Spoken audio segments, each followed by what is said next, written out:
She's coming through on a big choo-choo. She's been away for months. Howdy folks, Zap Wizard here. I managed to complete a project, can you believe it? So this has been about 4 years in the making. I managed to get some time to work on it. This is the Radiation King radio from the Fallout game series. This is absolutely accurate in size and design to what is in the game in every way. But not only that, it acts and feels like a real analog radio.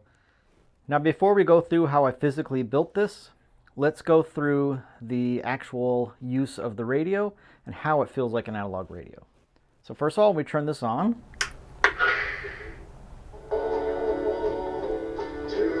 It's a nice soft startup.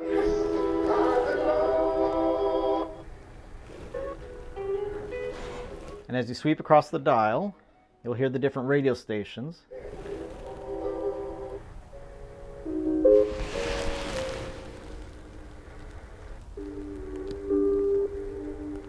These happen to be the stations from Fallout 4.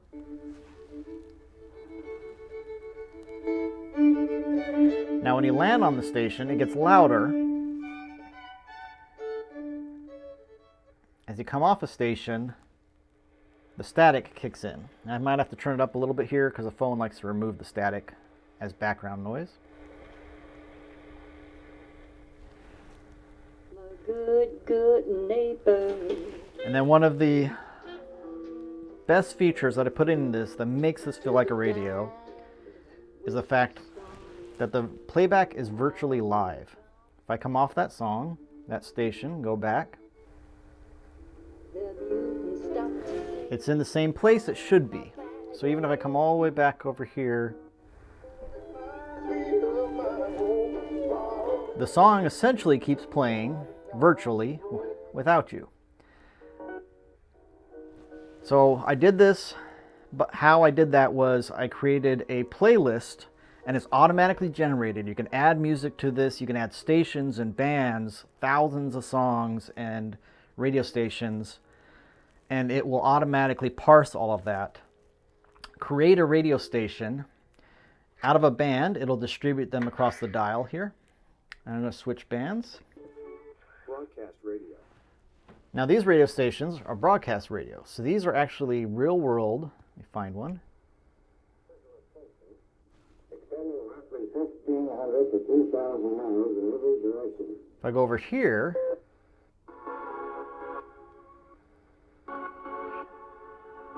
it's playing music right now, but this station is a 24-hour recording of D-Day. The coolest part is it's time synchronized. So what you're listening to right now, let's see what time it is, 3 o'clock. This is what would have been playing at 3 o'clock on D-Day.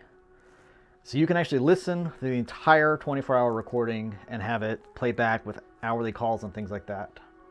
Now most of these kind of stations and things I got either off of the Nexus mods, out of the game files, or off of archive.org.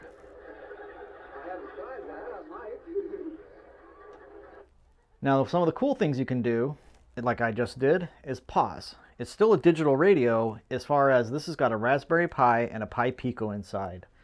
The Pi Pico is handling all the knobs, the buttons, the lighting, and the analog control for the air core motor, which I'll talk about in a minute. And then a Pi Zero, a Raspberry Pi, is running all the audio. And the two talk to each other over a serial connection and work together so that all the analog, all the GPIO is handled by the Pico, and then the Raspberry Pi is free to handle the audio. That allows it to work very quickly. So if I switch stations here, I can sweep across the dial.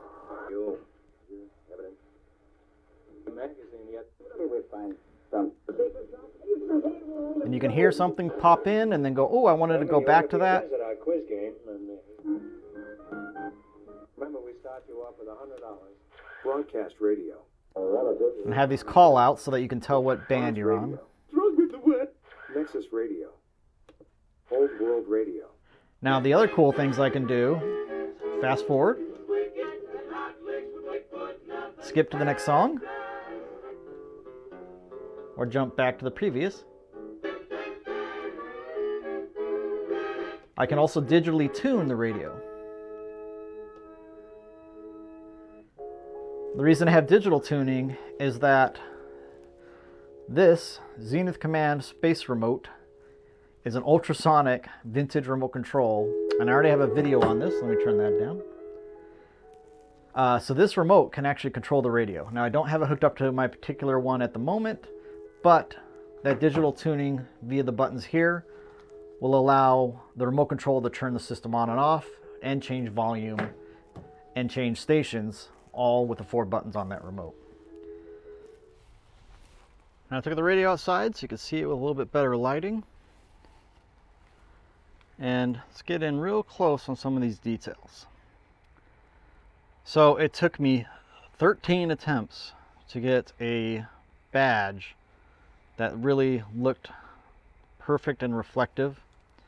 So here you can see the dial gauge with its reflective background. Now here you can kind of see some of the details in the paint job on the knobs and the kind of cracked and fading paint that shows up on the faceplate. Now let's talk a little bit about how I physically built this radio. The faceplate here is 3D printed on a Formlabs Fuse 1. I have my own machine that can do this for my other business that also shows up here on the same YouTube channel. And then the Radiation King badge here is, you can see here, it's very reflective. That is an SLA 3D print on a Formlabs Form 4. And then I actually gilded that with real silver leaf. And that allows it to have a very beautiful chrome kind of finish. And then the rest of this has a heavy zinc paint galvanizing spray that is then polished, and then a kind of a cream color applied over it, and then that is polished away to age this along with some washes and different things like that. Little buttons here are SLA 3D printed, and then the gauge face is actually laser etched, fiber laser etched brass. So it's real metal with a reflective kind of finish behind over the gauges. Very authentic to real gauges of this vintage. The faceplate, behind the faceplate, this wood piece here is veneer over plywood. And then the entire sides are also a 1mm real maple veneer that I steam bent in order to wrap this around an MDF frame, along with real maple front and real maple back. We'll flip around to the back side here. Now on the back side, I have a real metal plate made of steel. The radios from this vintage usually used a kind of a pressed board piece, but in the game it actually looks like steel. And all this rust is actually authentic. This plate's been sitting around for a while. I can run this off of either AC or USB, and I actually have an RCA output, but that's not wired up right now, and a simple on-off switch. Trying to keep the back as simple as possible. I do need to add the antennas that are showed up once the radio is distressed. They're not there when the radio is, quote, brand new. This has the exact shape and profile of the radio from Fallout 4 and also Fallout 3, because they really didn't change the model too much. Getting that curve just right was all done in CAD. I 3D modeled this entire radio in CAD, making it as accurate to the game as possible. There's lots of really subtle details. For example, these pieces taper inwards. That's missed by many people. The exact shape of the knobs, the buttons here. And I actually got the faceplate from a Zenith radio in order to make a very precise version of this. So if you don't know, the Fallout radio is kind of based on a combination of a Philco radio and a Zenith radio. The face, this kind of skull-looking face, is from a Zenith radio. And then on the inside here, I have some real Nixie tubes. However, they're lit up by an LED. They're not actually doing any of the audio amplification. That's being done via digital circuit board. That's just to keep it simple. And I didn't find any vacuum tube kind of audio kit that I liked. I would have loved this to be a real vacuum tube radio, but since it's all digital anyways, doesn't really need to be. Then the needle here is laser cut from Delrin, and then the motor that drives that needle is an air core motor. That is what gets this super smooth movement. There's no stepping, so every little bit of output I put into this knob gets driven right into the motor. That allows it to do very smooth movement, so when I turn it off, returns to middle, lights fade off, and it returns back to where it was before. So there behind here, and I'll show a picture of this, I have a custom circuit board that I designed. I prototyped twice. I do want to say thank you to PCBWay. They did give me a discount on my second board. And they also pre-built all the SMT parts, and I did all the through-hole parts. Behind here are two speakers, so it does actually have stereo audio. Real radios of this vintage are almost entirely mono. And then a logarithmic potentiometer for the volume control, and a linear potentiometer for the tuning control.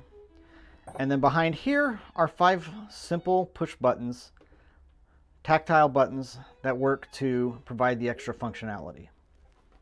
I have 2 little stop pins. These are very common on gauges of this vintage. And they help to ensure that the gauge needle, if it ever drifts, gets reset at each end of the dial, so that when you turn this off, it always returns to center. So this has been 4 years of work. I have a full project log on the Replica Prop Forum, also Hackaday, or you can join my Discord and you could have seen all the feedback as I worked on this live. Thanks for watching.